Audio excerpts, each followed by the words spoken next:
अस्सलामुअलैकुम स्टूडेंट, आप कैसे हैं? उम्मीद है आप सब लोग खैरियत से होंगे। आज जो मैं आपके साथ तफसील के साथ बात करूंगा कंप्लीट वो इंग्लिश लर्निंग कोर्स पे, स्पोकन इंग्लिश कोर्स पे, जो सबसे ज़्यादा इम्पॉर्टेंट है।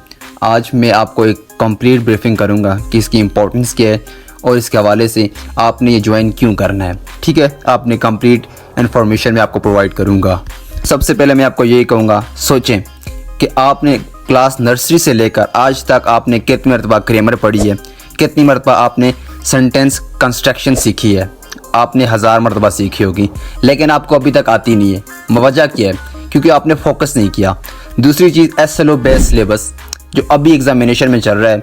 आज रिसेंटली मैंने एक कॉल रिसीव की है जिसमें वो मदर कह रही थी कि मेरी बेटी जो हमेशा उन्होंने टॉप किया है, 95% है उसकी ये है, लेकिन जब उनका बोर्ड में रिजल्ट आया तो उनकी 70% आई है।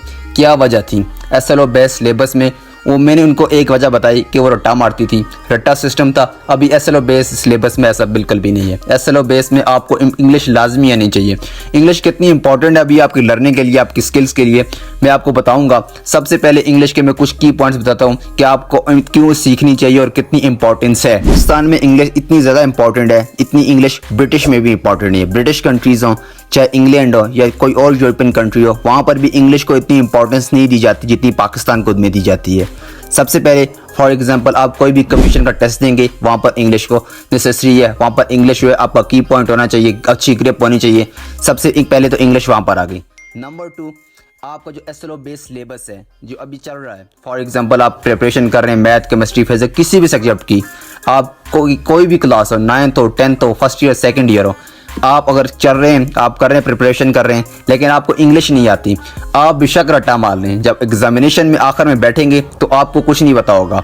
जो बच्चे जिन्होंने पहली मरतबा SLO बेस्ड सिलेबस पे एग्जामिनेशन सॉल्व किए, उनको पता होगा कि कंसेप्ट बेस्ड क्वेश्चन आते कैसे हैं।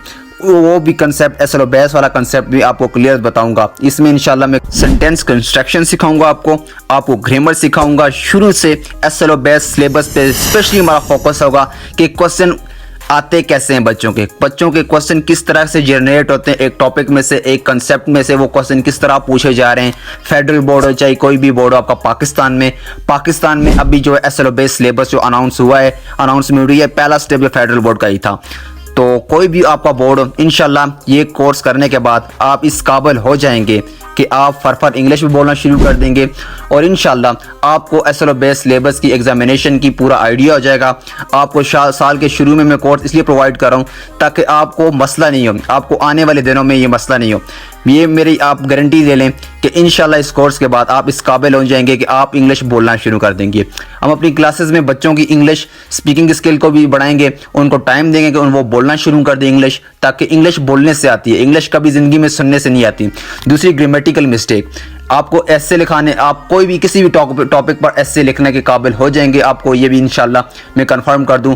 इंग्लिश का पोर्शन जो आता है आपका एग्जाम में, ग्रामेटिकली हो चाहे वो ग्रामर से हो, कोई भी हो, प्रोनाउंसिएशन आपकी करेक्ट होगी, जो भी तरीका होगा इंशाल्लाह हम सब आपको इस वीडियो के जरिए नहीं, हम लोग इंशाल्लाह आपको मुकम्मल तौर पर ब्रीफ करेंगे और कोर्स में और